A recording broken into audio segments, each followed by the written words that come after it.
एक समय की बात है। एक गांव बहुत बड़ा पुराना एक बड़ा सा घर था। पूरे गांव में वह घर भूतिया खंडहर के नाम से जाना जाता था।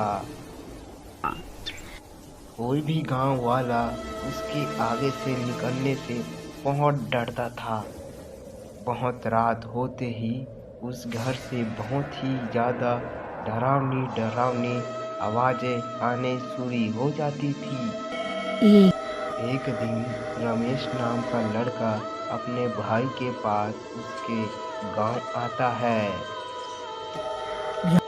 रमेश वहां से गुजर रहा होता है। ए रमेश, कहाँ जा रहा है? जरा बात तो सुन। मैं इतने बड़े घर में अकेली रहती हूँ। तुम आ जाओ, हम मिलकर रहेंगे। बहुत मजा आएगा। अरे नहीं, ये तो चुड़ैल है। ये यहाँ कैसे आ गई? भागो रे भागो! हाय मम्मी, बचा लो! अरे रुक, जाता कहाँ है? मैं बहुत दिन से भूखी हूँ। अरे मर गया! अरे मर गया! बचाओ, कोई तो बचाओ! फिर वो जल्दी अपने भाई का घर भाग जाता है। अरे भाई दरवाजा खोलो, महेश भाई दरवाजा खोलो जल्दी! अरे भाई कौन है? इतनी रात को कौन दरवाजा खोल रहा है? खटखटा रहा है। जो तुम्हारा भाई होगा। अजी, क्या कहा आपने मेरे भाई के बारे में? जरा अपनी आंखों का इलाज करवाओ। ये मेरा नहीं, आपके भाई साहब पधारे हैं। बड़े आए। अरे पागल आवत, और मेरे लिए शहर से बहुत सारे सोने के गिल्लियां लाया है। मेरे साथ सुरक्षित रख। क्या कह रहे हो जी? तो ऐसा बोलो ना कि लक्ष्मी जी पधारी हैं। मैं अभी आई लक्ष्मी जी। फिर वो दरवाजा खोलती है तो रमेश वहाँ डरा हुआ खड़ा होता है। अरे भैया, तुम्हारा गांव तो बहुत डरावना है। यहाँ आते ऐसा स्वागत होता है क्या? और हुआ क्या? इतने घर आई हो क्यों? क्या बताऊं भैया, मैं तो घर के पास ही आ रहा था, लेकिन सामने से एक घर था जिसमें चुड़ैल मेरे सामने आ गई थी और वह मेरा पीछा भी करने लग रही थी। मुझे तो बहुत डर गया था भैया। अरे क्या कर रहे हो रे भाई? तुम्हें वहाँ पास से नहीं आना था। वहाँ पास जो आता है वहाँ से निकल नहीं जाता है। नहीं भैया, मैं तो वहाँ पास रुका ही नहीं। जैसे मुझे चुड़ैल दिखा, मैं वहाँ से 9 तो 11 हो गया। अब सब ठीक है, तुम यहाँ पर बहुत सेफ हो। हम कल सुबह ही जाकर सभी गिल्लियों को दबा देंगे। फिर अगले दिन सुबह होने चलिए भैया, अब हम सारी गिल्लियों को सुरक्षित जगह पर ले जाए, जहाँ पास ये बहुत सुरक्षित रहे। फिर दोनों भाई उन सारे गिल्लियों को लेकर घर से निकल जाते हैं। देखो भाई, तुम डरना मत। हम जहाँ जा रहे हैं वही रास्ते में वहाँ खंडर आता है। तुम अगर डर जाओ तो वहाँ से चले जाना। मैं वहीं पास रुक जाऊंगा। नहीं भैया, मैं वहाँ पास नहीं जाऊंगा। भाई कुछ नहीं होगा, तुम्हें कुछ नहीं होने दूंगा। मैं तुम्हारे साथ रहूंगा। फिर दोनों भाई खंडहर की ओर निकल जाते हैं। रात होती है तो वह खंडहर के पास पहुंच जाता है और वहां से बहुत ज़्यादा डरावनी आवाज़ आती है, जिसे सुनकर दोनों भाई वहां पास रुककर डर जाते हैं। भैया, मुझे तो डर लग रहा है। कौन हो तुम दोनों? अब तुम दोनों नहीं बचोगे। भैया, अब हम क्या करेंगे? ये चुड़ैल तो हमारे साथ ही पहले ही खड़ा।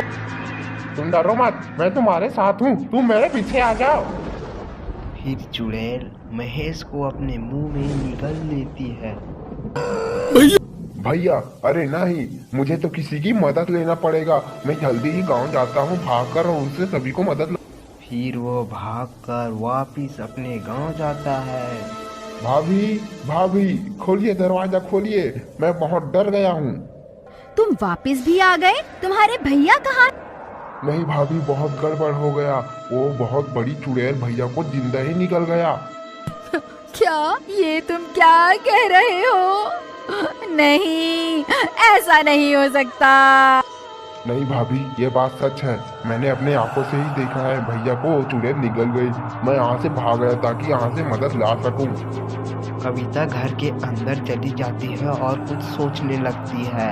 उतने में ही महेश गांव के सभी लोगों को वहां पर इकट्ठा कर लेते हैं।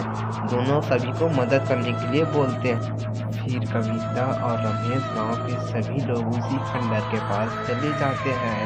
अरे ओ चुड़ैल, बाहर निकल, मेरे पति को खा गई। हिम्मत है तो अरे भाभी जी, आपको डर नहीं लगता क्या? देवर जी, डर तो लगता है, लेकिन अपने पति को बचाने के लिए मुझे अपनी जान की कोई परवाह नहीं है। वह चुड़ैल वहाँ पास आ जाती है। सब गाँव वाले सभी बहुत डर जाते हैं। आई मम्मी, बचा लो, अभी तो मेरी शादी भी नहीं हुई। अरे कविता बहन, आपके तो पति के पेट में है, आप भी अंदर चली जाओ। दोनों साथ में खुशी खुशी अंदर रहना, मजे करना। मैं मरना नहीं चाहता। भाभी जी नमस्ते, मैं जा रहा हूँ। ये तो बहुत खतरनाक दिखती है। भागो रे यहाँ से, अपनी जान बचाओ। बेकार में इनके साथ आ गए। डरपोक कहीं का, चल भाग यहाँ से। सब गाँव वाले वहाँ से डर के भाग जाते हैं। अरे रुको डरपोक गाँव वालों, कहाँ भाग रहे हो? ए चुड़ैल, उन्हें छोड़, इधर देख, मैं यहीं खड़ी हूँ। मैं तुझसे नहीं डरती, समझी ना? तूने मेरे पति को निगल लिया, मैं तुझे नहीं छोड़ूंगी। ए पागल औरत, तुझे भी तेरे पति के ही पास पहुँचा दूंगी। हाँ हाँ, तो खा ना मुझे, डर क्यों रही है? आ जाती है और कविता को भी अपने घर से निकल जाती है।